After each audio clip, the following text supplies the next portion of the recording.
Just Rules asks, there was a picture of you, Pharrell, and Chad and Teddy. You're wearing like a leather black top and white, and then you're standing next to between Teddy and Pharrell, and Chad's there. Do you remember that that was at picture? Teddy's studio. Okay. That was after one of those talent shows. That was the night of one of those talent shows. Gary, oh God, what is Gary's last name? I can't think of his name, but he passed away. He was a music executive too. He worked with Q-Tip and he worked with different people. I had originally met him at Uptown Records. What is Gary's last name? I can't think of it right now. But anyway, Gary Harris. He's cropped out of the picture. There's a picture where you can see all of us there. Gary's in the picture. Yes, I don't even. Pharrell, Chad, and yeah, there he is. That's Gary Harris on the side there. Yeah. Right. That's the original picture. But some of the pictures have just cropped it out where it's just me, Teddy, and Pharrell, and and Chad. But that was one of the talent shows that Teddy had, and it was like a thing. And Teddy had invited Gary Harris and some other record executives down, and they had like a whole talent show. They were doing them like every year, and they would have some local talent perform. Teddy and them would perform. It was like a show and a banquet and a whole thing, you know. Oh, this was in Virginia. That was after the show, and we were all at Teddy's studio, just hanging out. Okay. Then the other question that he asks is, did you have any special talents with any instruments? Like No. Piano, flute, No. or guitar? My mother paid for me to take theory and piano at the Harlem School of the Arts. But by the time I went, the only thing I could really stick with, it was piano, theory, and voice. The only thing I stuck with was voice because I was a teenager by that point. I wasn't a little girl. And I was already hanging out, and I just didn't have the attention span to be serious with theory and piano when I already knew music by ear. Okay. That was the thing. I was like, just tell me how it goes. You know, My father is a musician who played by ear. You know what I mean? He didn't read music. Now, looking back now, I wish I would have taken it because it would have expanded what I know by ear. And it's not too late for me to take it now, piano or theory, which I plan to do it once I get organized. But ever since the pandemic, me, like everybody else, I'm trying to get my paper up so I can go ahead and get the money to do my album and, all the other things that need to be done. So my focus is different now, but theory and piano was important, but it didn't stick with me. I had a wonderful voice teacher named Mary Lindsay, and she was a Black woman, and she sang opera. She taught me how to sing a couple of pieces in different languages that I still know today. I know that the famous song, Plaisir d'amour, ne dure qu'un moment. You don't know that song? No. It's a French song. It's called The Pleasures of Life. It's a very famous song. It's in a lot of movies. And then one in Italian and another one's very, very pretty classical songs. Like I say, I'm a music lover. It's not just one type of music I love, and I leaned into that. That was the one thing, because once I heard those pretty melodies, that was it for me. I'm like, once I hear how it go, and then I had to learn the language of the song, within that, melody for that. But I just know those particular songs in that language, and I don't know everything else. Okay, Dobie Sonic said, how did she connect with Dilla for the Frank and Dunk song Ma Dukes? Good question. I have to say thanks again to Teddy Riley. Teddy Riley gave me so much work that people heard me, and just like Q-Tip came to me for once again, okay. Because of the work that I did with Teddy Riley, they liked my voice. And then later on, in which I didn't realize that Dilla had worked on that song too. I had met him in the studio with Q-Tip and Tribe Called Quest when I did that Once Again. Okay, Once Again. Right. And then a couple of years later in 2000, because that happened in 1996. And a couple of years later in 2004, Ali Shaheed reached out to me and told me that Dilla wanted me to sing on the song with Frank and Dank. And that's how it happened. Well, I mean, there's so much said about Dilla that he was a musical genius, but I didn't know him that well. But what was it? The other question was, what was it like working with him? It was great, but I want to say again, it was pretty much like every other experience that I had with the other talented men that I worked with. Yeah. He was multi-talented, and it was just an easy thing. He gave me the track. I went back to the hotel. I wrote what I wrote overnight and came back the next day, and we recorded it. And that was all it was to it. You know what I'm saying? With the Q-Tip thing, the part that I wrote, the hook, I wrote that myself. You know, I'm trying to think, did I come up with it at the studio? I think I came up with it at the studio, and I wasn't sure about it. And then I came back the next day, and I don't know, kind of polished it up or whatever. You know, it wasn't like I was writing a whole song. It was just that one hook. But I worked the same way pretty much with everybody. You know what I'm saying? And at the time, I didn't realize he had an illness. You know what I mean? Because it was very soon after that he passed away. I want to say a year or two after that he passed away. You know, I think he was already dealing with his illness, but he was very nice. He was just a nice dude. And I remember going in, and it was in Michigan. I went to Michigan. That's where he was from. Well, that's what I believe. And I went out there. I had a cousin that lived in Michigan, but anyway.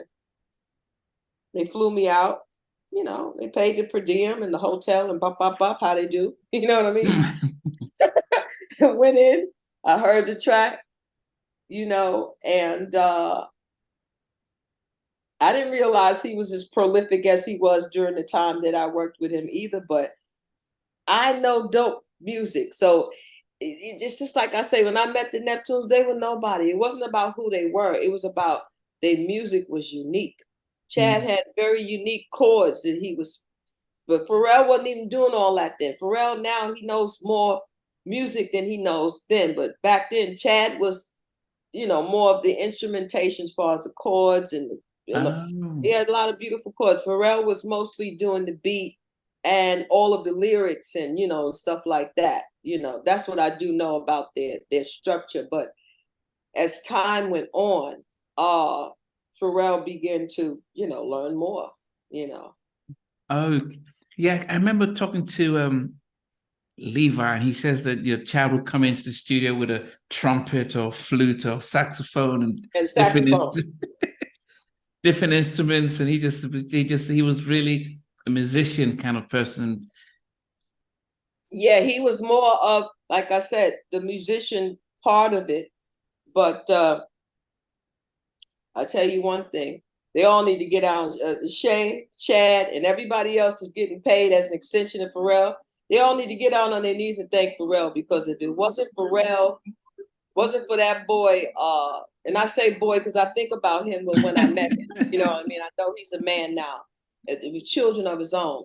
But the point is that he had ambition. He bugged me to death. I wasn't looking to take on no group when I went down there. I'm down there trying to do my own thing. You know what I'm saying? And quite frankly, when I went down there, not that I knew anything about the music industry in that respect, but I had a focus to do me. I came down there for a reason. You know what I mean? Teddy had got a new deal. It was going to mean something to me. You know what I'm saying? I was going to be able to do my, you know, I didn't come down there to get sidetracked looking out for somebody else. You know what I'm saying? But it was because he was ambitious and he took initiative on his own to cultivate relationships with me, with Teddy, and with whoever else that he felt that he needed to talk to. You know, he was a young guy. He didn't know anybody. Chad, I say, Chad's a Pisces like me, born one day before me. He's February 24th. I'm 25th. Maybe because of his Filipino background, I don't know what it was, but that plus his shyness, he didn't, if it wasn't for Pharrell, none of them would be anywhere, because there's a lot of people that's talented, don't you know? You know how many people that's talented that don't make it in this industry, or don't make it in this life, period. Something comes, the enemy wants to take you down anyway, okay? I mean, I'm a Christian woman, like I say. The enemy, he don't want any of us to win, okay? Some people don't even make it out their mother's womb, okay? Because the enemy don't want to. But what I'm saying to you is that you have to push in this life, and you have to stand up for yourself in this life, you know. And I think that's, regardless of that's what they respect about me, because you just can't do anything you want to do to Tammy Lucas. You got to treat Tammy Lucas right, or let Tammy Lucas go, okay? I'm not for anything else but treating you the same way that I want to be treated, okay? That's the only thing I'm for. That's the type of family I come from. That's the type of Harlem community I come from, the era that I come from. That's what I'm about, you know. But Pharrell, like I said, all those people that's making money because Pharrell gave them a job, okay? I put him on, okay? And he put on thousands of other people, okay? But what I say, Chad, especially Chad, Shay, Rob, I heard he made $1 million. I don't know if he still got it, but you know, the people that really made some money, that type of money changes your life, okay? My life haven't been changed in that way. I still have to worry about how I'm going to pay my bills and different things like that. Back in the day, I was making a lot of money, but now they got the streaming stuff out now. You don't make the same royalties as you used to make. You know what I'm saying? So it's different. You know what I mean? But Pharrell he was relentless. Okay, he had an ambition and just get up and go. Get up. Let me get over to Tammy's house. Let me get over to that studio. Okay, we didn't call him. Well, nobody calling him. I mean, in the beginning, you know what I'm saying? When nobody calling Pharrell or Chad about nothing. He came to the studio so many times. That's how I ended up running into him that time when he played the music to me. Because even after they won the talent show, you know, Teddy was Teddy Riley. He coming off the high, working with Michael Jackson, didn't get work with it. Listen, that's Michael Jackson's top of the food chain, and will always be, okay? Will always be. You know, because he was a serious artist from the time he was a child, not because of anything else. The man was serious about what he was doing, you know, and he did it. And like I say, Teddy was generous. He wanted to help everybody, but he's only one person. How much can one person do? So that's why a lot of things fell between the cracks. This person didn't do it because he just didn't have enough. He's just one person, you know, but Pharrell didn't give up. That's what I say about him. The boy had a tenacity on him, and that's what I respected about him, and that's why I continued to work with him, even though we fell out sometime. He was a little over demanding and this, that, and the other, and he came from a good family. That's another thing I respected about him too. I know his mother and father personally, and when I was down in Virginia Beach, I began to get lonely at some time because, you know, when I first got down there, it was one thing, but after I was down there a couple of years, you know, and of course I went back home, but it's not the same as having your parents and your friends that love you around you all the time. You know what I'm saying? And his mother and his father, they both consoled me. You know what I'm saying? You know, as elders, you know what I'm saying? They weren't my parent. They was my friend's parent, but still. You know, and like I say, they were good to me. You know what I'm saying? Teddy's mother was good to me. Markel, they all treated me like family. So, you know, it was a good experience. Hey, thanks for watching. Really appreciate it. If you love what you watched, there's over 100 artists that we've interviewed. So please check out the videos. Remember to like, share, and subscribe. But better still, become a member of Halftime Chat and get exclusive videos ahead of time. But thanks for watching. Take care.